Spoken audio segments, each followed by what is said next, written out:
Boa tarde a todos os participantes, boa tarde ao Marcelo Monello, boa tarde ao Dr. Ricardo Monello, que aceitaram aqui o nosso convite para participar dessa live. Essa live surgiu, gente, de uma ideia, esse momento, porque a última que a gente fez foi sobre a Cofins. E muito na live da Cofins a gente falou sobre atividade meio. Pode, não pode, de que forma é.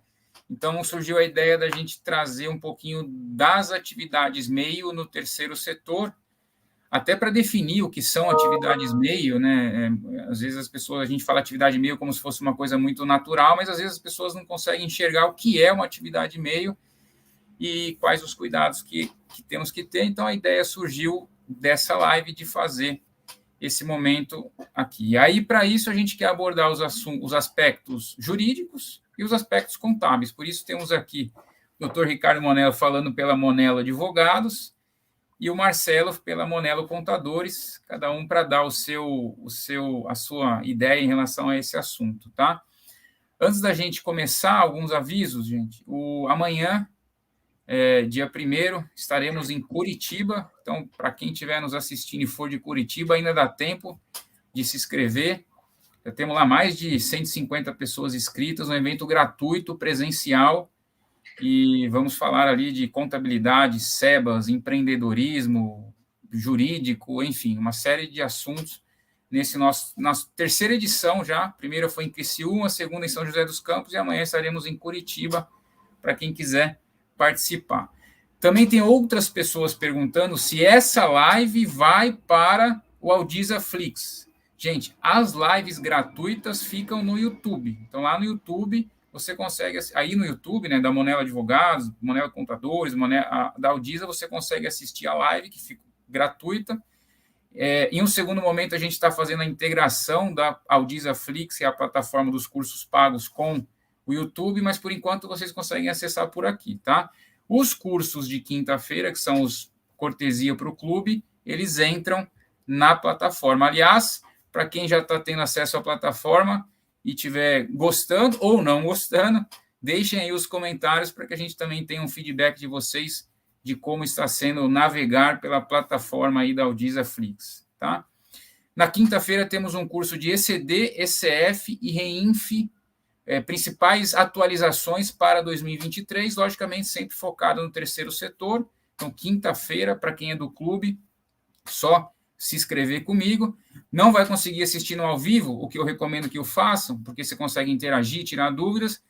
Ficou gravado, vai lá para o Aldiza Flix com material para que vocês consigam assistir esse e outros todos que temos lá. Tem mais de 100 horas de curso lá, gente, para vocês acessarem, tá bom? Então, esses eram os avisos. Entre hoje e amanhã também deve estar saindo a agenda de fevereiro das nossas capacitações. Toda terça e quinta, com exceção aí do carnaval, nesse mês de fevereiro, teremos algum tipo de capacitação, tá bom? Bom, vamos iniciar. Eu vou dar as boas-vindas e vou pedir para cada um fazer as suas considerações iniciais. E já vou deixar a pergunta que sempre recebemos, e eu acho que a gente pode começar por ela, nas suas considerações iniciais, sempre perguntam, podemos fazer atividades meio? E aí algumas pessoas respondem sim, outras respondem não, e talvez a resposta esteja no meio. Pode, porém, com alguns cuidados, né? Então, acho que quais são esses cuidados no viés contábil e no viés jurídico para que as entidades tenham essa possibilidade da atividade meio, não abram mão dela, mas o façam com muito cuidado para não ter problemas futuros. Então, primeiro eu vou dar as boas-vindas aqui ao Marcelo. Ricardo, se você não se incomoda, o nosso convidado, e aí depois a gente segue. Marcelo, boa tarde, seja bem-vindo, obrigado por aceitar o nosso convite. E até amanhã aí em Curitiba, né? Obrigado, Carlos. Obrigado, Ricardo. Bom, convidado, graças a Deus, eu sou bom, eu sou bem recebido, que eu já me sinto em casa, né? Convidado de casa. Eu faço parte, acho que, dessa família aí, da Aldiza, na qual a gente tem como referência e padrão de auditoria, de competência do terceiro setor, né? Eu acho que é primordial para a gente participar, estar conjunto com vocês nessa caminhada. E está trazendo aqui assuntos de grande importância, como esse da atividade meio, que queira ou não, é a questão até mesmo das ideias de sustentabilidade, das questões que exigem da entidade um olhar, alguma coisa para poder ali sobreviver e, mais do que isso, até mesmo sustentar. Eu acho que esse é o aspecto principal. Mas aqui só realmente essa introdução, que senão vai segurar bastante. Eu passo aí já para o Ricardo aí também. Agradeço também ao pessoal da advocacia também, né, da Monelo Advogados, que também sempre presente.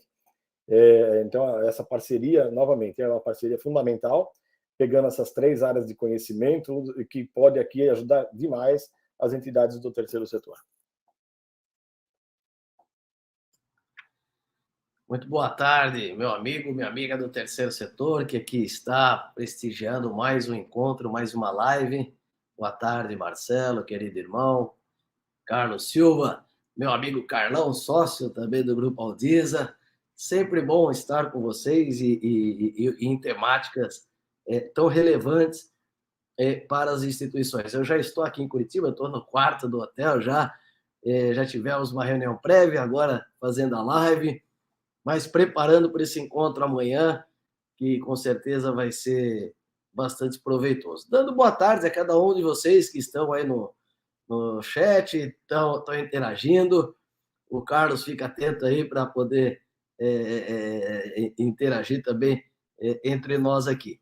E essa temática, Carlos, bem lembrado, né? Nós falamos há alguns dias atrás, e está gravado lá, disponível nos canais da Monelo Advogados e também do Grupo Aldiza, nós falávamos sobre a questão da COFINS, até por conta de uma solução de consulta ali meados de novembro do ano passado. O foco daquela solução de consulta estava muito atrelado a uma discussão antiga também nossa, que lá atrás começou na Instrução Normativa 247, o cerne era as atividades próprias, né? Próprias ou não próprias, e aí a alíquota, qual é o regime eventualmente aplicado ou não. E agora aqui, numa provocação ainda maior, pode ou não pode a atividade MEI? Né? E aí, toda essa discussão se originou principalmente por conta dessas 18 páginas, que é uma solução de consulta número 12 da COSIT, de 6 de janeiro desse ano. E isso veio como uma grande confusão na cabeça de diversos gestores de instituições de todo o Brasil. E aqui, representando os contadores, eu também sou contador, além de advogado, o Marcelo também, que é nosso vice-presidente do Conselho Regional de Contabilidade, sabe, cai como uma grande bomba na cabeça do profissional da contabilidade, porque é ele o primeiro lugar que o cliente vai bater e falar: e aí, o que é que eu faço agora? Eu posso ou eu não posso? Né? Então, eu trago algumas reflexões iniciais e abrir também aqui um bate-papo com o Carlos e com o Marcelo, e vocês que estão participando aí pelo chat. Quando nós falamos atividade MEI, Carlos e Marcelo, nós temos que fazer uma interpretação mais ampla. Né? Então, existem diversas formas, diversas possibilidades que as instituições se valem para exercer uma atividade MEI. Mas no cerne, o que são essas atividades MEI para a instituição? É a busca da sustentabilidade, é a busca da geração de renda. Então, a primeira reflexão, não tão jurídica, mas importante, que vai desencadear aí numa reflexão também jurídica, é que essa atividade tenha no seu âmago a busca pela sustentabilidade, pela geração de rendas, tendo em vista que muitas das nossas organizações não se sustentam com doações. É um mundo muito pequeno, né? Quando nós olhamos o terceiro setor, nós olhamos aí mais de 800 mil organizações, mas se nós formos no portal de transparência, no Contas Abertas, entre outras tantos canais, nós vamos perceber que é um grupo muito pequeno de organizações que consegue ter acesso ao dinheiro público, ao financiamento com recursos públicos. E uma outra quantidade, então, de entidades bastante representativas, que vive com o que a gente fala, com o pires na mão, passando a sacolinha, ainda que virtual, procurando alguma forma de se organizar e de se sustentar, independente da área, seja educação, saúde, assistência, cultura, meio ambiente, entre outras tantas que a gente sabe que o terceiro setor se desenvolve ou vai atrás dessas práticas. Então, o ponto central é lembrar que a atividade meramente especulativa não se alinha a um princípio de sustentabilidade no terceiro setor. Ou seja, se alguém objetiva criar uma atividade especulativa estritamente empresarial, revestido de uma ONG, vamos falar assim, ou de uma OSC, está no caminho errado. E é isso que muitas vezes atrapalha e contamina o terceiro setor. A gente sabe, e vamos fazer essa reflexão, há alguns que se valem desta modelagem para desenvolver atividades estritamente empresariais. Bem, então, se a entidade tem o primeiro aspecto, que é a razoabilidade, ela tem uma proporcionalidade, ela, então, tem ali presente um conceito de geração de renda. Quando a gente puxa para um contexto jurídico, veja, e aí nós vamos, e eu já falo do plano, Carlos, essa solução de consulta é eivada de abusos, como frequentemente vemos em vários posicionamentos da Receita Federal. E você quer uma notícia pior? Recentemente, ainda agora em janeiro, nós tivemos uma medida provisória que trouxe o voto de qualidade no CARF. Ou seja, na seara administrativa, no âmbito da Secretaria da Receita Federal, o contribuinte tende a levar pior. Então, a notícia que eu trago agora, talvez não tão animadora, é que o cenário é difícil, porque há na mesa diversas soluções de consultas que, ao nosso ver, e de diversos outros colegas que atuam no terceiro setor, estão eivadas de ilegalidade, de inconstitucionalidade e de erros básicos de confusão de imunidade com isenção, que vão criar uma dificuldade para as instituições. Então, veja, a Constituição, no seu artigo 5º, e é dali que devemos partir, dá às nossas organizações o direito de associação e o direito da autogestão, da autogovernança, da autoorganização. Isso também está reiterado no Código Civil brasileiro.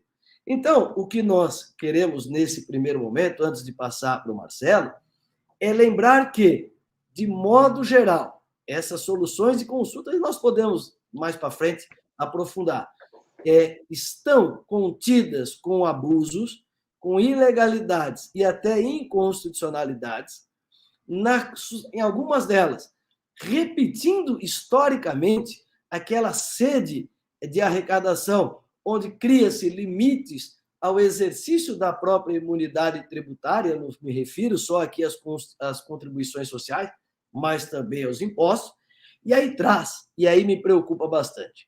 Primeiro, naquela conversa que tivemos, acho que final de novembro, meados de dezembro, acerca da COFINS, nós falávamos de atividade própria. Então, já foi toda uma novela de mais de 10 anos discutindo atividade própria. E agora, as soluções mais recentes trazem 2 outros parâmetros também perigosos. A concorrência de mercado, ou seja, dá o entendimento que a entidade imune, principalmente as imunes, que são grande parte das soluções de consultas, se valem da sua imunidade para desenvolver uma atividade especulativa mais vantajosa para elas, prejudicando o equilíbrio de mercado, resvalando do direito concorrencial. E eu quero aqui falar, tanto eu quanto meu pai, alertamos que isso aconteceria há mais de 25 anos atrás. Ou seja, que logo estariam buscando essa questão do direito concorrencial e a outra novidade nessa solução aqui, a 12 da COSIT, é a compatibilidade, ou seja, você também não pode ter uma expressão muito representativa de recursos naquelas atividades. Veja, aí para também não pensar que isso tudo está perdido, né, Carlos? Então, deixar um alento para as instituições. E daqui a pouco a gente pode até falar como fazer a atividade MEI. Nós temos que separar alguns dos entendimentos. Nós temos entendimentos dentro da Receita Federal já consolidados, e alguns que são bons para as entidades, que reconhece, por exemplo, uma organização religiosa, uma escola, uma faculdade, que tem uma livraria, uma cantina, uma papelaria, um bazar, a igreja ou o templo, uma organização religiosa, que vende artigos religiosos, que vende produtos para a manutenção do templo. Então, essa é uma realidade que nós temos um posicionamento. Nós temos um outro posicionamento que derivou também da AD 1802, que é quanto às aplicações financeiras pelas entidades, ou seja, a possibilidade da fonte de financiamento ser decorrente de rendas do mercado financeiro, e a última e mais polêmica, que é a participação societária, que é essa malfadada e muito infeliz solução de COSIT número 12 desse ano. Então, passar aqui para o Marcelo também, para o Carlos, para que eles façam aí as suas ponderações. Bom, vamos lá.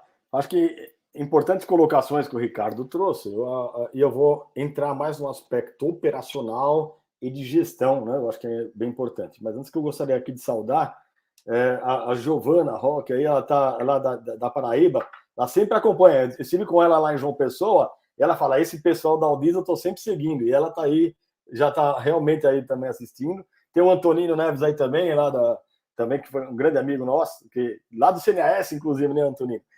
Tivemos juntos, trabalhamos juntos lá. E da FENACOM também. E vários outros aí, nós vamos citando aqui daqui a pouquinho. Mas vamos lá, a questão da atividade meio, ela é uma coisa bem, assim, a busca de manutenção, recursos, a busca de sustentabilidade, ela precisa ser analisada a cada tipo de entidade. Às vezes, a situação que eu tenho em uma organização, seja ela jurídica, administrativa, de pessoal, tudo isso tem que ser analisado diferente. Às vezes eu tenho uma entidade que, a princípio, aparentemente é igual, e por eles dar certo, não necessariamente vai dar certo também na sua.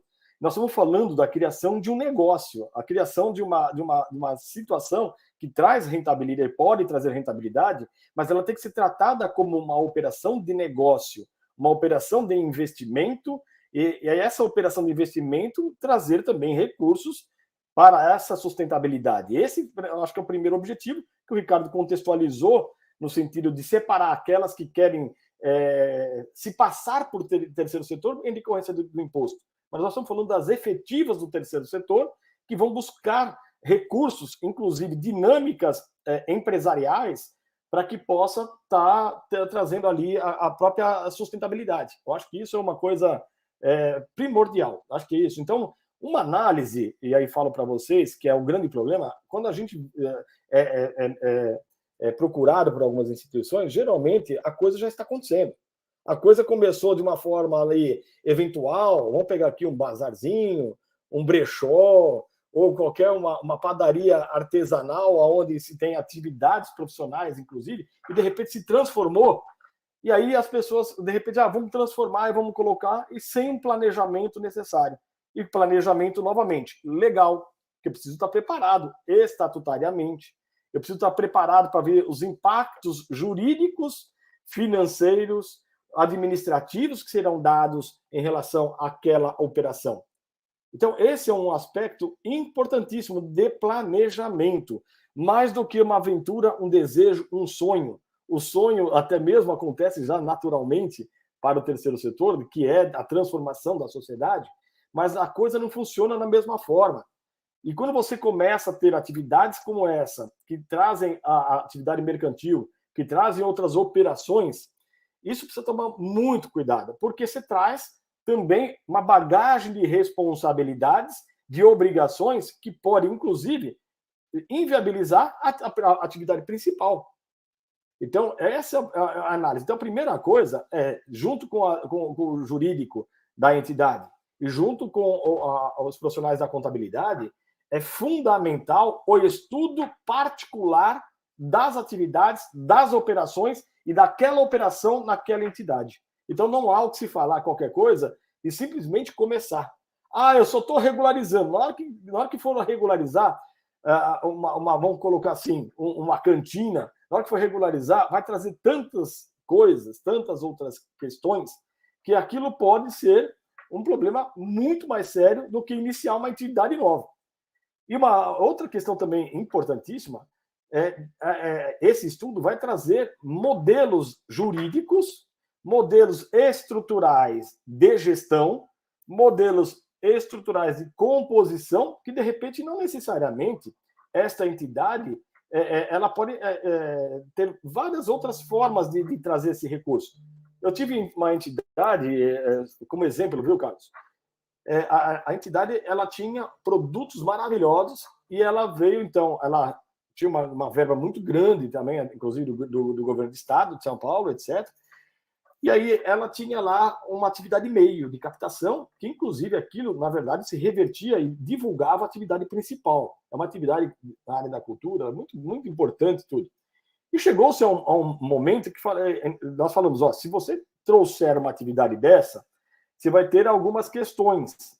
Por exemplo, o pagamento ou não de ICMS, pagamento de tributos, a estrutura administrativa ela vai se comportar de forma diferente, a parte sistêmica, que isso é um outro, novamente aqui, né? Hoje falar de entidade, não importa o porte, não importa o tipo de atividade, tem que ter um sistema adequado de informação.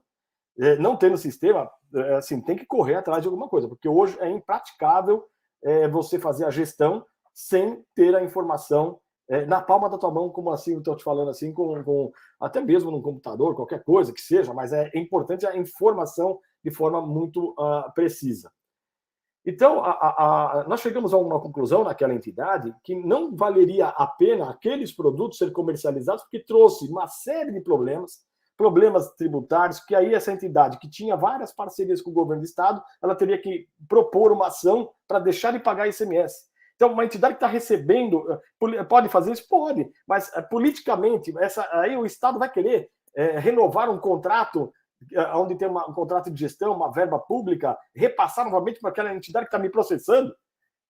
Começam algumas questões, e aí vem a estrutura administrativa. Então, aí, por exemplo, nesse caso, nós fizemos um estudo de utilização das marcas e patentes. E aí começou a se trazer processos que trouxeram como atividade meio, mas através de royalties e de outras questões em cima dos produtos que tinham aquela entidade.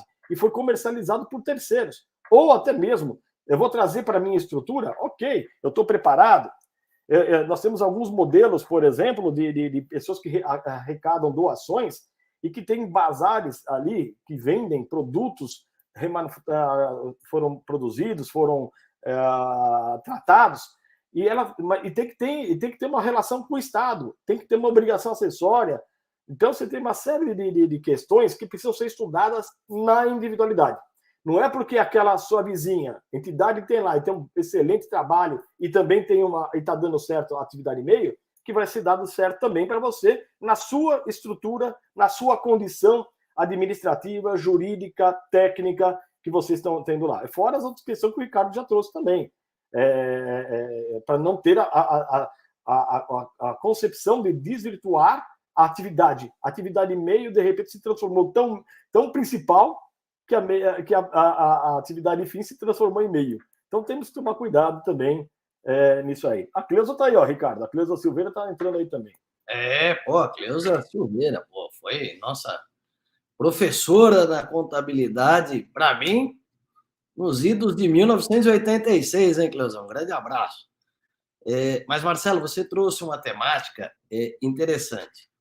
E aqui na palestra, que na minha parte, amanhã no Desenvolve SC, a questão estatutária. E o que a gente muitas vezes encontra? Copio de alguém, ele faz, eu também vou fazendo. E não tem uma questão de um planejamento. Então, o planejamento, ele antecede o preparo jurídico. O preparo jurídico vai dar a condição, como tal, jurídica. Então, a resposta, Carlos, de modo geral, a atividade meio é possível. É possível. O problema está na questão das participações societárias e aquelas que são desenvolvidas para algumas instituições, eventualmente, a imunidade não alcance 100%, ou aquelas que nem estão na imunidade, são as entidades isentas, têm uma carga tributária. Isso é o ponto importante do planejamento. Muitas vezes, eu aprendi há muitos anos com um amigo lá de Porto Alegre, às vezes é perigoso ignorante com iniciativa.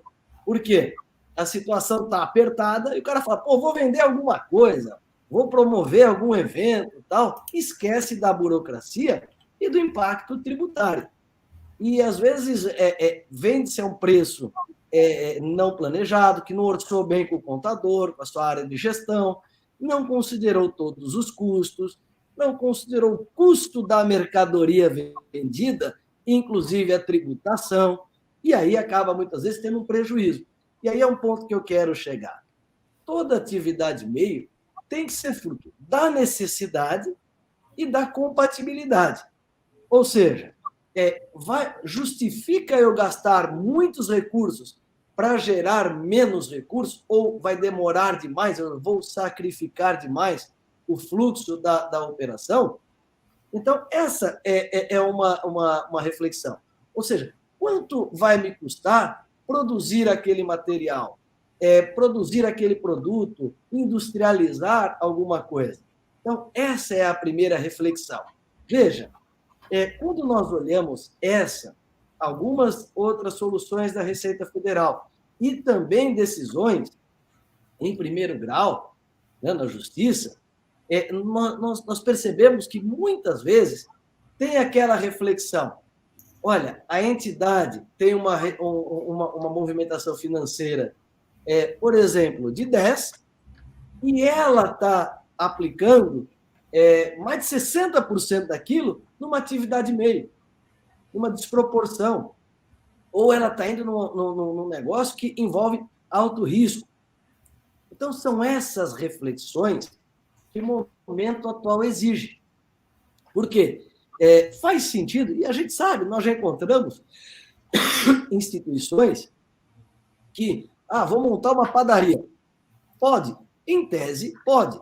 Mas você acaba vendo o que ela investiu em maquinário, produto, mão de obra, muitas vezes desponto, locações. O custo para produzir não justifica o resultado. Então, ela sacrifica bastante o fluxo normal para tentar fazer dar certo alguma coisa. E a visão que nós encontramos da Receita Federal, e aí sim talvez seja uma dica, é da cautela, da parcimônia, do cuidado também. Eu acho que isso a gente pode ter. Se eu disser, tudo está errado na posição da Receita, não, seria leviano da minha parte. Por quê? Porque nós também sabemos que muita gente começa, depois eu vejo se dá lucro. Eu acho que vai dar lucro. E aí acaba colocando muito dinheiro num negócio que muitas vezes mostra ser uma barca furada. Nós já vimos, né, Carlos? Vamos investir em ouro, vamos investir no mercado de não sei o quê. Então, tem que tomar cuidado, e sempre tem gente, como no mercado corporativo, que vai propor para a sua entidade. Dá para recuperar alguma coisa, dá para ganhar rápido e mais fácil, dá para ganhar com mais facilidade. Não acredite nisso. Então, precisa ter planejamento, saber o que vai ser feito, e o estatuto não é mais uma mera possibilidade. Tem que estar bem amarrado. E outra, não adianta, e aí o Marcelo já falou, o Carlos pode complementar, existe uma série de outras derivações da atividade, que é a contábil, que é a fiscal, que é a operacional, é a administrativa, o comercial, tudo isso custa, tudo isso envolve responsabilidade e temos que tomar cuidado para essa situação. Então, é possível ter atividade meio dentro de alguns cuidados jurídicos, contábeis e operacionais. Vamos lá, Carlos, você quer falar que você está ansioso? Quero. Bom, primeiro eu quero agradecer a Flávia, que está aqui nos convidando para fazer alguns eventos lá em Uberlândia. Flávia, me chama no telefone que está passando aí embaixo, e a gente pode conversar sobre algum evento aí para vocês dentro do Desenvolve ou outros programas que a gente vai desenvolver presenciais, tá? Eu tenho uma pergunta aqui que eu quero trazer, que eu acho que foi ótima, que é a Lua. Como encontrar o ponto de equilíbrio, né?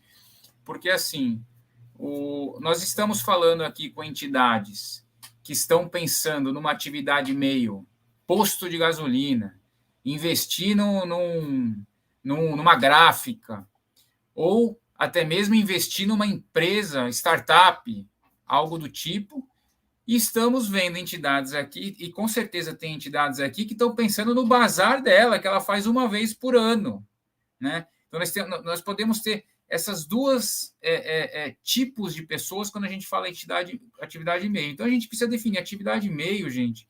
É toda aquela atividade que busca oferir recursos que não seja a sua atividade fim. Então, o bazar é uma atividade meio, como o posto de gasolina também é uma atividade meio, como a padaria é uma atividade meio.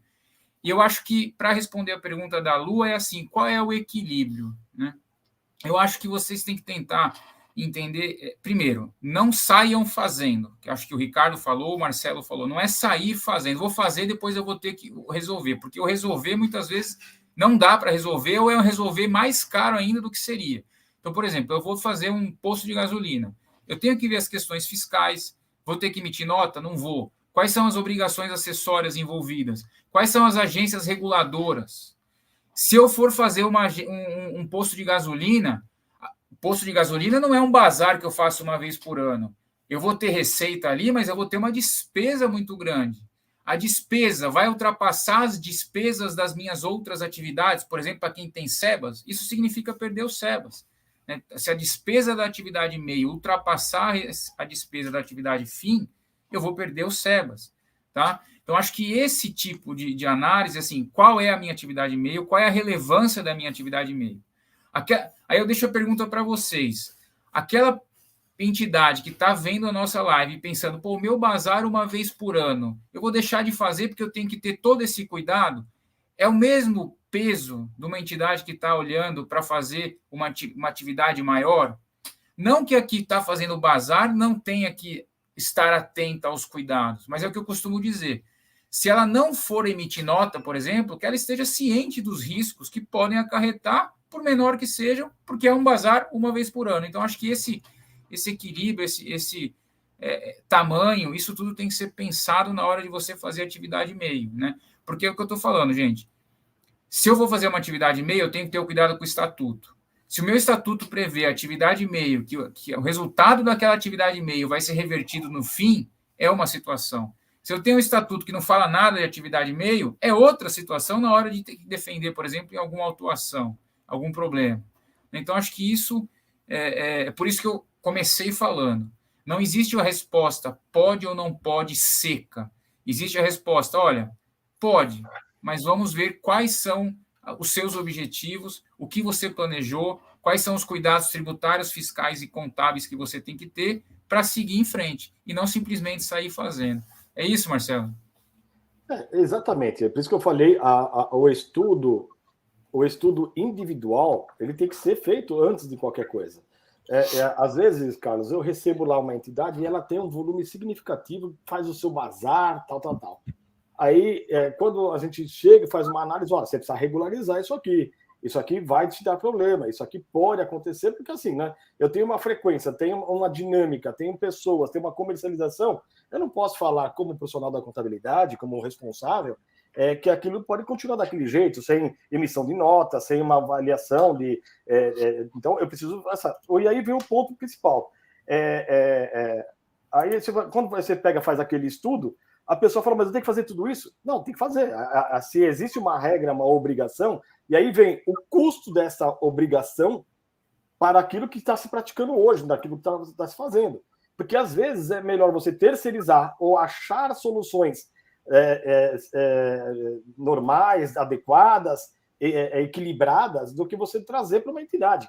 A entidade, ela não tem, por exemplo, uma simplificação, o simples, ela não se enquadra no simples. Então, ela vai ter que fazer a EFD, ICMS, IPI, o SPED, ICMS, o IPI, ela vai ter que fazer a GIA. Então, são obrigações, e para fazer isso, vamos dar um exemplo aqui. Normalmente, as entidades já têm uma dificuldade de comunicação com as suas contabilidades. Então, primeiro que não tem sistema, aí vai precisar de sistema até para emitir uma nota. Para emitir uma nota, agora a nota fiscal eletrônica é por sistema. E sistema direto conectado à Receita Fazendária. E aí, então, lá, eu preciso separar as notas fiscais de compra, de venda, de imobilizado, de consumo de água, consumo de energia, e assim por diante. Eu já tenho essa informação qualificada na contabilidade ou eu simplesmente coloco naquele papel? Aí já vou falar para você. Já começou um problema para a contabilidade, que não é o culpado disso, um problema para a própria gestão, que ela não consegue, porque na hora que for imputar informações, ela pode ser tributada mais ou menos, vai ter que buscar o reconhecimento de imunidade, vai ter que fazer suas inscrições municipais. Qual é o custo de operação regular? Nós temos que trabalhar com custo de operação regular. Então, e aí sim o estudo individualizado. Então, o que você está trazendo é fundamental. As pessoas fazerem aí. Você fez uma colocação, acho que interessantíssima. Hoje você tem várias condições, e aí precisa de estudo jurídico, etc., por exemplo, de participações societárias das entidades, que de repente ela pode, de uma outra forma do que executar diretamente, de um estudo jurídico adequado, de uma composição societária adequada, ela pode, de repente, trazer recursos, até mesmo por equivalência patrimonial, para a entidade. Existe risco? Lógico que todos existem risco. Não tem um negócio é risco. Ser empreendedor no Brasil é risco. Não tem como. Você vai ter sempre isso. Mas não pode ter medo dessas coisas. Tem que ter o embasamento adequado, o querer fazer adequadamente, o propósito de iniciar adequadamente. Né? Eu acho que isso tudo ele é importantíssimo na sua análise. Né? Antes de passar, aqui nós temos a Associação Paulista de Fundações, aí sempre prestigiando também, sempre apoiando a Aldisa também, ao Monelo. Nós temos aí a irmã Luísa Pereira, temos a irmã Neide Borges também, que trabalhamos bastante tempo juntos também, várias outras aí que eu tenho que saudar aqui para vocês. Ô, Ricardo, antes de passar para você, o Marcelo, veio essa pergunta aqui. Se eu recebo a mercadoria em doação, eu posso fazer o bazar sem emissão de nota fiscal? Então, aí, novamente, isso é muito comum, viu, Carlos? E aí eu vou falar para vocês. É por isso que eu falei, tem a entidade do posto de gasolina e tem a entidade do bazar. O que eu faço? É a mais comum, vamos começar pelo bazar, porque de repente você tem. O bazar é muito comum.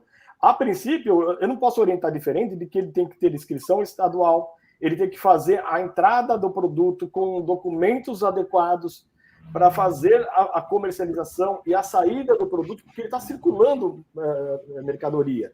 E aí não há dispensa. Pode buscar dispensas de obrigações? Até poderia. Hoje já não acredito mais que há dispensa. Mas não tem como você deixar de produzir informações ao fisco estadual. E o fisco estadual ele tem uma inteligência significativa para as atividades, até mais rápida do que os outros fiscos, o municipal e até próprio federal. Então, a condição do fisco estadual hoje, ele é muito rápido, até por causa dos SPEDs, eles têm hoje um controle total de toda a operação, de entrada e saída de produtos, para onde está indo, para quem está consumindo, eles têm toda essa informação de uma forma muito, muito objetiva. Então, tem que ser estudado, tem que trazer, tem que ser avaliado, e aí, novamente, se o custo de trazer a operação pela entidade é maior, então, escuta, breca do que você abrir uma inscrição, começar a fazer, vai trazer problema estrutural, lembrando que todo controle tem que ter alguém controlando, então tem o custo de controle, e custo de controle vai ter sempre, não tem como. E aí eu vou só complementar, Marcelo, a pergunta do Marcos. Mesmo que vocês decidam correr o risco de não emitir nota, não fazer SPED, não sei o quê, porque é pequeno em relação ao montante, mas façam cientes do que estão fazendo. Não é aquela coisa do vou sair fazendo e ser surpreendido. Eu costumo dizer muito isso, porque tem entidade que fala, mas é tão pequeno. Ok, estude, qual é o risco que você quer correr? O correto quanto o técnico, não é. Eu não posso falar para você que não tem que ter emissão, não tem que ter inscrição, não tem que ter tudo isso. Agora, se não for fazer, que o façam cientes do que é o certo, né? Fala, Ricardo. Bom, tudo isso que você e o Marcelo trouxeram é realmente extremamente importante. Antes de eu continuar, quero cumprimentar aqui aqueles que estão mandando no WhatsApp, no chat, a irmã Luzia, o Lucas Seara, querido amigo da OSC Legal, que escreveu um artigo muito bacana sobre estatutos esses dias, a Leila Pisato, que é querida amiga do GT da NEC, que eu participo, e também integrante da mentoria do SEBAS, uma grande contribuição. Atuante, integrante muito e atuante. E muito atuante aqui, né? E contribui demais. E também o Marcelo Henrique Rosa, amigão aí, parceiro da Monella Advogados, um grande advogado e consultor. Veja, eu tenho falado de compliance, de integridade, há mais de 10 anos. Então, é inconcebível nós trabalharmos, e vocês podem até dizer, pô, o cara é chato. É inconcebível alguém falar, eu vou, por deliberação, não cumprir uma obrigação legal. Ou seja, não vou emitir nota fiscal. Nós não podemos admitir essa flexibilidade na instituição, porque não é um direito que o dirigente tem. Ele não tem o direito de escolher cumprir ou não cumprir a lei ou o estatuto. O próprio estatuto, de modo geral, diz muito forte, cumprir a lei e o estatuto. E cumprir a lei é uma obrigação de qualquer cidadão, não precisaria estar no estatuto social da instituição. Então, mesmo que esporádico, não se deve abrir mão do cumprimento de obrigações acessórias, sob pena de não só prejudicar a instituição, mas chamar para si, para o gestor ou para os gestores, a responsabilidade, inclusive penal tributária, daquela atitude. Mas não só por esse aspecto, veja, nós falamos de planejamento há pouco. Como é que alguém planeja uma atividade, por exemplo, falamos da padaria. Vamos fazer a padaria. O que precisa numa padaria? Eu não sou muito bom no negócio, mas eu vou precisar do insumo, da farinha, da água, do sal, do açúcar. Eu vou precisar, talvez, de uma batedeira, um liquidificador. Como é que eu penso tudo isso e não penso nas obrigações fiscais que eu devo cumprir? Então, isso é organização, isso é desenvolvimento, isso é cultura de compliance, de integridade. Por quê? Porque eu não vou fazer algo mal feito ou algo que eu sei que vai trazer um problema em curto ou até médio prazo. Então, cumprir a obrigação não é uma faculdade da instituição nem do seu gestor. Agora, volto a falar, as pessoas não têm que criar um temor em relação à atividade meio. Pelo contrário, devem seguir perseguindo as melhores formas de sustentabilidade. Eu já falei, dinheiro público, doação, de modo geral, não é suficiente para todos. Então, elas vão ter que buscar os próprios caminhos. O que precisa, além do planejamento e da condição jurídica, é o revestimento adequado para a sua instituição. E aí, Carlos, eu trago 3 itens que nós vamos encontrar.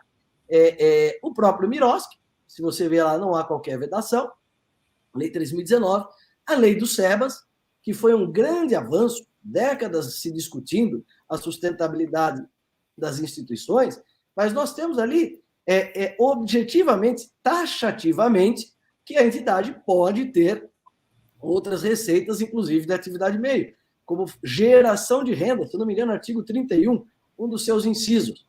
Então, a lei ali permite, questão, por exemplo, os fundos, nós temos hoje até uma lei de fundos patrimoniais, de poder aplicar e reinvestir frutos, rendas da própria questão financeira. Então, hoje, a atividade meio, ela é possível, Em alguns casos e alguns tipos ela é prevista em lei, mas em outros, como a participação societária, nós vamos ter aí desafios para frente. Então, aquelas entidades que têm cotas de capital, sócia em alguma sociedade empresária, vão precisar procurar a sua área jurídica, e não só a contábil, que é uma análise jurídica, vão precisar discutir com os seus advogados.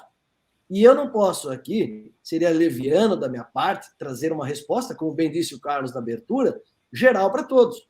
Então, há caminhos para a possibilidade jurídica, mas que deverá ser, no caso, interno. Se nós pegarmos a própria solução 12, nós vamos ver que ela fala genericamente, mas ela não trata em algumas questões específicas, e ela até menciona que não afasta a especificidade das características trazidas pela consulente, que foi uma confederação de saúde, que a gente sabe quem foi.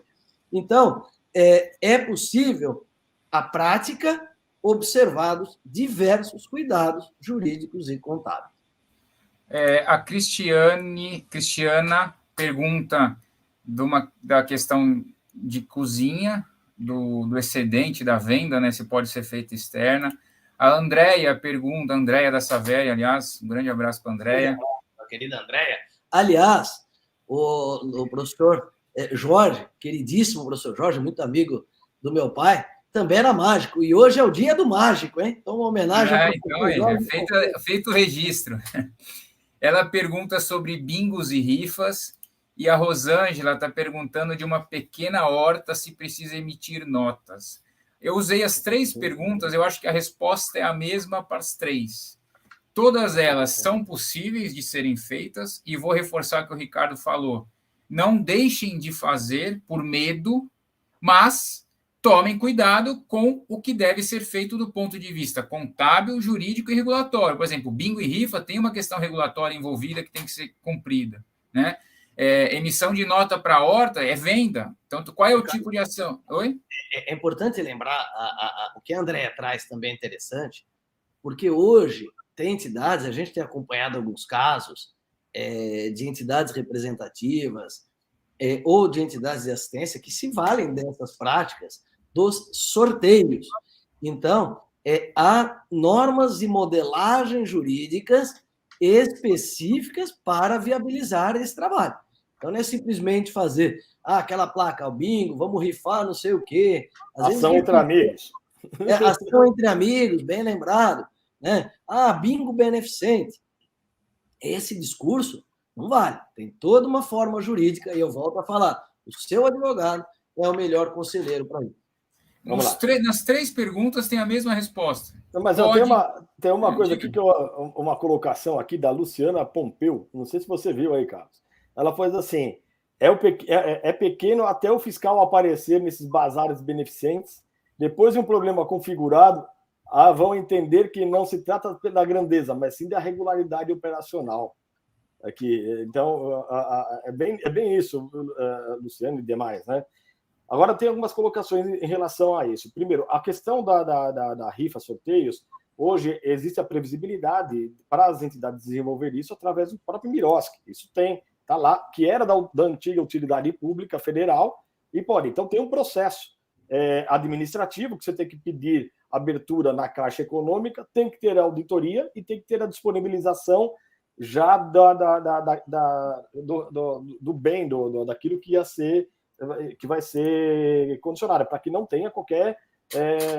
tem que ter a garantia, né, que vai receber, que vai participar do sorteio e vai receber. Então, tem todas, como o Ricardo falou, tem toda uma obrigação por desenvolver e tem que ter todo um processo administrativo na questão das rifas.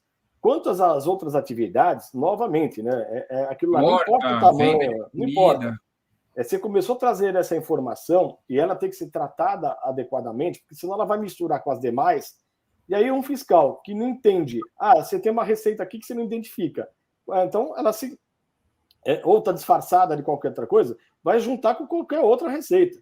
E aí ele vai tributar em cima de tudo, não sobre a fração que você identificou, talvez, como uma comercialização.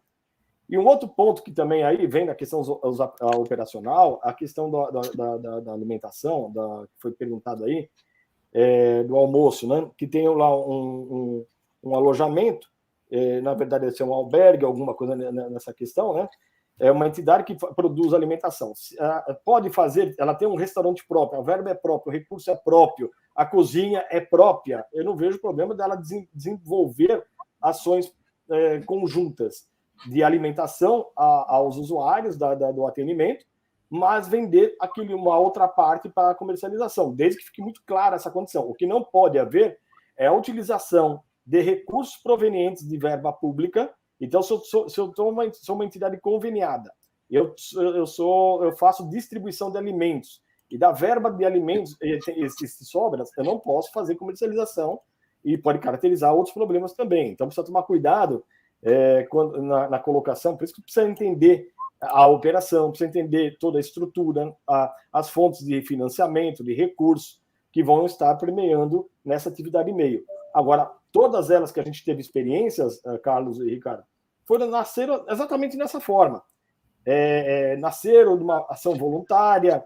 Nós temos aí várias atividades de costura, várias atividades de profissionalização ao mundo do trabalho, e que se transformam em grandes negócios, mas precisa ter planejamento, estrutura, estudo, verificar essas condições, se não existe verba pública atrelada, que de repente eu estou usando para material didático, de repente desse material didático se transformou num produto, o produto está sendo comercializado. Então precisa tomar cuidado que os próprios termos de parceria, fomento, eles trazem limitações disso também. Ótimo. Bom, gente, estamos chegando já aqui com 1 hora. O assunto ferveu aqui, o pessoal está perguntando. E assim, cada um trazendo a sua realidade, a horta, a refeição. Agora perguntaram de um clube, se pode vender bebidas, enfim. Eu acho que tudo vai transitar pelo que a gente falou no início. Nada é proibido, porém, desde que seja feito um estudo operacional, jurídico e contábil em relação àquilo, para ver a viabilidade operacional, para ver a viabilidade jurídica, a viabilidade contábil para aquela ação e tributação, tudo isso, né? Então, acho que isso é importante e fique claro, seja qual for a sua situação que estiver nos assistindo, desde o bazar até o posto de gasolina, estar atento a esses pilares importantes dentro de uma atividade e-mail, e não é simplesmente sair fazendo. Marcelo, quais considerações finais aí para a gente terminar, porque eu preciso pegar o voo para Curitiba. Não, vamos lá, é rápido. Vem cá, novamente é só enfatizar. Né? Eu acho que trate exatamente na individualidade, trate no planejamento. É importantíssimo que todas você vê como é criativo o setor, né? Nós estamos vendo aqui na descrição várias aqui colocando coisas interessantíssimas, negócios interessantíssimos, que pode se transformar numa fonte, sim, mas tem que ser avaliado naquela condição, naquela que vai estar desempenhando, naquela estrutura. Então, tem que ter um olhar diferente, porque, assim, é negócio, são investimentos. Tudo isso traz o quê? Responsabilidades também. E também aí todo um olhar nessa questão, sempre, está no terceiro setor, o olhar é sempre para a atividade de interesse público, para o atendimento às pessoas. Nós não podemos sobrepor uma condição à outra. Na verdade, podemos trazer que uma subsidie e traga a finalidade dessas entidades. Então, acho que o grande ponto de tudo isso é analisar na sua individualidade, no seu trabalho, e não perder o foco principal, que é o foco dos objetivos institucionais da entidade, ao social, o efetivo terceiro setor. Obrigado, Marcelo. Ricardo? Bom, primeiro, mais uma vez, muito obrigado, Carlos, Marcelo, essa parceria, esse encontro, essa horinha gostosa que passamos aqui, trazendo coisas importantes para o nosso setor. Não só para os clientes da Monelo Advogados, da Monelo Contadores, do Grupo Aldisa, mas ao terceiro setor. E isso é o que nos motiva esse compartilhamento para o aprimoramento das entidades e da própria sociedade de modo geral.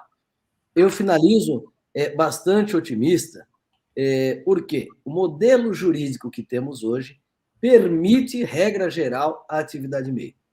Então, nós podemos fazer atividade MEI. Nós podemos ter aplicações financeiras. A questão a ser aprofundada, caso a caso, é no tocante às participações societárias. E, obviamente, dentro de uma recomendação de planejamento, mantendo sempre o cuidado com a razoabilidade desses recursos dentro do patrimônio da instituição, em relação ao próprio mercado que ela atua, né, não gerando uma concorrência desproporcional ou desleal, como muitos falariam, até porque um princípio da livre concorrência, da liberdade de associação, não pode ser utilizado para desequilibrar o mercado. Então, são princípios constitucionais que devem ser sempre trazidos à reflexão. E, obviamente, a entidade tem o SEBAS, a entidade tem contrato de gestão, tem termo de colaboração. Isso tudo exige ainda mais cautela junto com o seu advogado para que tenha essa amarração, esse preparo institucional. Então, a contraprestação também é possível, a atividade meio e até o impacto na COFINS, entre outras questões, nós já trouxemos aqui, você pode assistir aí no canal da Monella Advogados e do Grupo Aldiza, recentemente tratado sobre a questão da COFINS. Então, Carlos, eu te aguardo o Marcelo aqui em Curitiba, para que tenhamos amanhã um grande evento aqui do Desenvolve OSC, nossa terceira edição. Obrigado, Ricardo. Eu deixei as minhas considerações finais e guardei a mensagem da irmã Luzia como para finalizar e utilizar a mensagem dela para falar as minhas considerações. Ela diz que o tema é de suma relevância, principalmente para os ACCs de assistência, que prestam serviço em total gratuidade, pois depender só de parceria com o poder público é um verdadeiro martírio. Então, eu uso a fala dela para dizer assim, que estamos aqui hoje, gente, que não é para assustá-los em relação a uma atividade MEI. É para dizer para vocês o quê? Que é possível e, se for feita, que se faça dentro de um sentimento de empreendedorismo de fato. Porque nenhum empreendedor sai abrindo uma padaria, vou abrir uma padaria. Ele faz todo um planejamento, ele vê a questão fiscal, ele vê a questão jurídica, ele vê a questão toda envolvida. Então, todas as atividades MEI, de uma forma ou de outra, podem ser possíveis, desde que feitas, eu acho que vai resumir bem, com o sentimento empreendedor. E entenda esse sentimento empreendedor, não é sair fazendo, é fazer aquilo que seja de fato buscando oferir recursos para financiar o seu fim. Porque de tudo que a gente falou, eu acho que não tem nada pior do que você ter uma atividade meio deficitária. Porque aí você corre riscos e, além disso, o que você fez para oferir recursos, você está usando recursos de uma parceria ou recursos da educação, saúde social, para financiar a sua atividade meio, que deveria ser o contrário. Então, acho que de tudo, não tem nada pior do que isso, porque ela desvirtua completamente o porquê daquela atividade estar ali. E para ter superávit, eu tenho que fazer uma atividade meio com empreendedorismo, de fato, profissional, formal, para que eu não tenha esse tipo de problema. Então, acho que essa live, gente, lógico que a gente poderia aqui ficar falando horas, as perguntas aqui foram muitas, mas o principal objetivo dela não é assustar, é encorajar para as atividades meio, desde que de forma segura, formal, para que você consiga caminhar tranquilamente aí pelo seu caminho de 2023, tá? A Carolina agradecendo, a irmã Luzia também, a Leila, enfim, vários agradecimentos aqui. Gostou da live, gente? Tirem uma foto, aproveitem que estamos aqui, marquem nas redes sociais, Aldiza, @Grupo Aldiza, a Monella Advogados, a Monella Contadores, compartilhem, porque a informação, como diz o Benjamin Franklin, né? Se você acha a educação cara, experimente a ignorância. Então, a gente está aqui realmente para que vocês consigam, daqui a um ano, se Deus quiser, ter uma entidade diferente. Obrigado, Ricardo. Obrigado, Marcelo. Nos vemos aí em Curitiba. Estou terminando aqui, partindo para o aeroporto, e nos vemos aí amanhã. Tchau, gente. Obrigado para todos aí. Boa viagem para todos. Até Curitiba. Tchau. Um abraço. Tudo bom. Tchau, tchau.